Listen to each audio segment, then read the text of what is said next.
Hey everybody, my name is Craig Moody. I am the managing partner for Verdis Group, a sustainability consulting firm here in Omaha. This is Green Eggs and BAM. We are joined by Stephen Osberg, who is the Director of Transportation Development at the Greater Omaha Chamber of Commerce here. Hey Stephen, how are you? Hello, hello. I guess I'm okay, all things considered. COVID normalized, right? Trying to get through. Yeah, exactly. Indeed. Well, Stephen is a good friend of mine, and he's been working on a lot of transportation issues over the years, and I'm really excited about the Connect Go initiative, which the Chamber is working on to develop a transportation strategy in the Omaha metro area. So I'm really intrigued about kind of where the conversation is going to go and how you feel like COVID is going to affect that work and sort of blending that into sustainability. So um, let's just get started, shall we? Let's do it. Okay, so first, can you just give us kind of the high level overview of what your work at the Chamber looks like? I think transportation planning was not something the Chamber was doing 10 years ago, right? So give us a sense for what you're working on and why the Chamber cares. Sure. Yeah. A few years back, the chamber worked with the futurist Rebecca Ryan, brought a bunch of people together and tried to Yeah, figure out previous guest of ours, actually. Yeah. exactly a wonderful green eggs and bam. By the way, I recommend it. Everyone go back and check it out. Right. But the chamber worked with her and figured out, what's it going to take to have a strong economy in 2040. And through that work, the chamber ended up focusing on people, place, and business growth. Mm-hmm. And under this place component, it's kind of unique that the Greater Omaha Chamber recognizes the quality of place as contributing to our economic strength so much. So they've really moved forward and invested in this idea of how do we make a nice place to live? How do we Yeah. make sure our infrastructure works for everyone? And all of that. So I work on place at the chamber. That involves basically transportation, which is my main gig, Mm-hmm. and also the urban core and looking at how we can foster a nice, inclusive, strong urban core.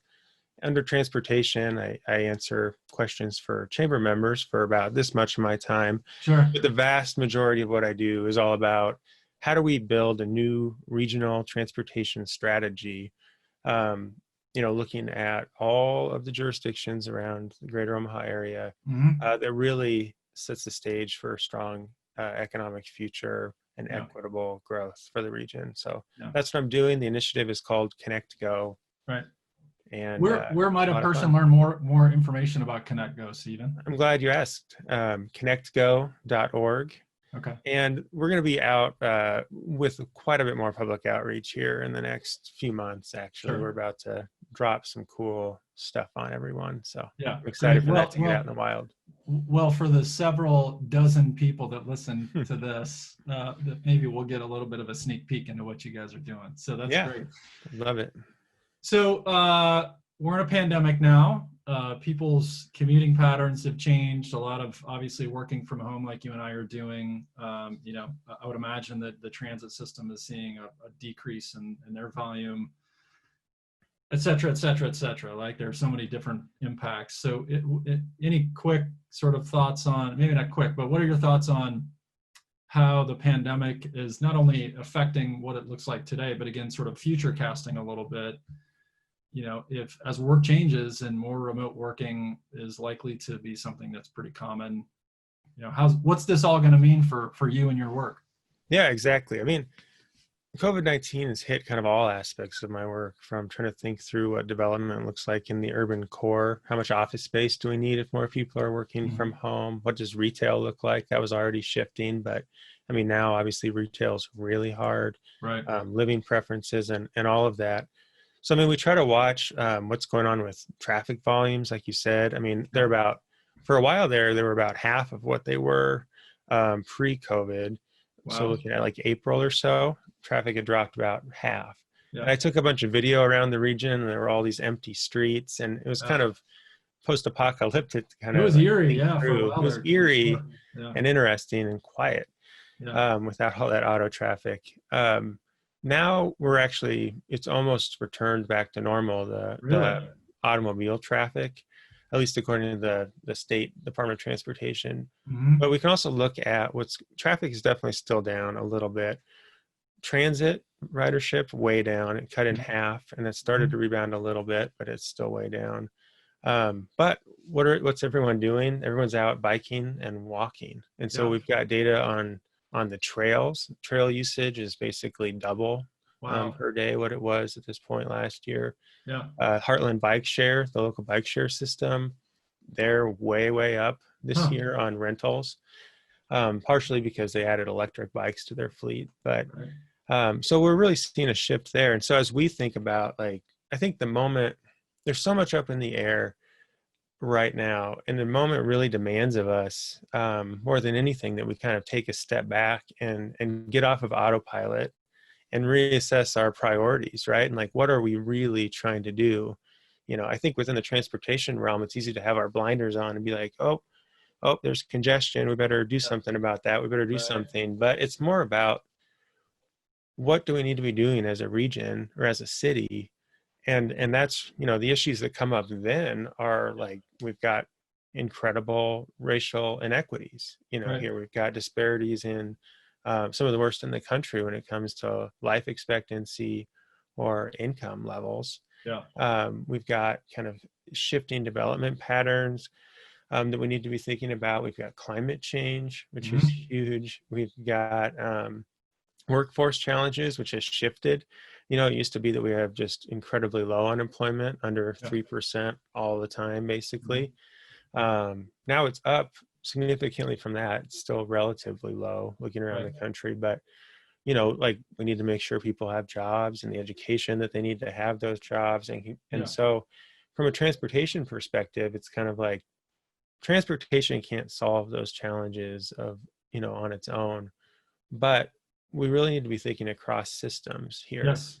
And so it's like, how do we think about our educational system? How do we think about, different pieces of the economy? And how do we think about transportation, and really focus all of that on these big issues? Yeah. And so from the transportation lens, from the development lens, that's where I'm kind of looking at trying to tackle these broader challenges. Yeah, well, I think I appreciate the way that you're tying systems together, because they're all interrelated, 100%. And our work, our work perhaps 10 years ago was just about reducing energy consumption and water consumption and getting more out of the landfill. But the reality has been, especially in the last couple of years, the way in which our work intersects with all of the different systems that you just described is exactly point on. And I think it creates complexity, but opportunity, to affect change in a variety of different ways really productively. But I'm not going to let you off the hook, because you've identified kind of the fact that we need to revisit that stuff. But I think, to me, the important question is, what does it look like in the future? And I realize that we're in the middle of it, gathering data, still thinking about it, but I can't help but wonder kind of what your mind goes to in a post-pandemic world. Our big thing right now, as we think about it, is what's the next normal like? How can we create it in a way that is just, resilient, and thriving for everyone? I mean, So I think with that in mind, like, where do you want us to go? What do you think it needs to look like?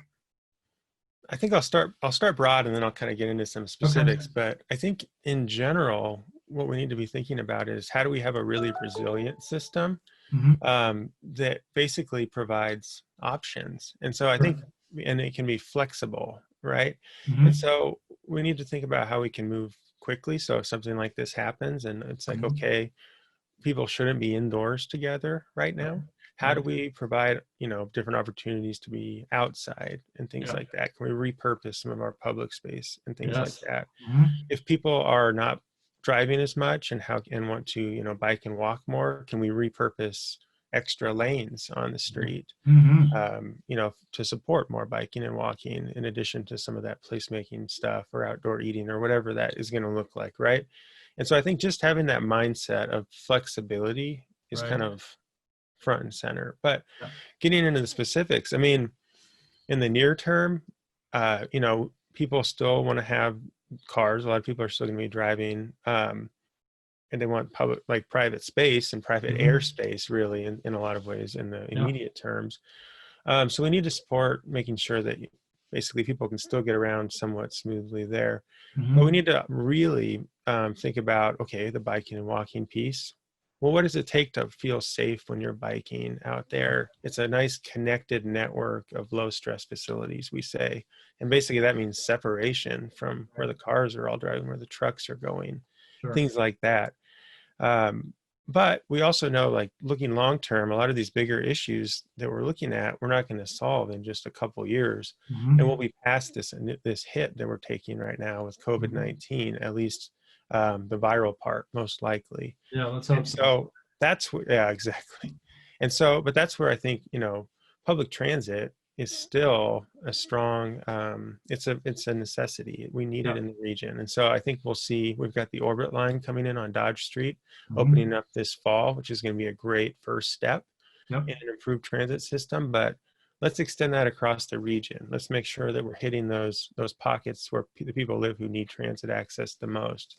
Yep. Let's, fast, frequent, reliable transit service is kind of right at the front of what we need to be doing Yeah. across the board. And even thinking back to the early part of the pandemic, there were all these conjectures kind of coming out where people were saying, transit's where the virus is spreading, and Yeah. density is, that's the worst.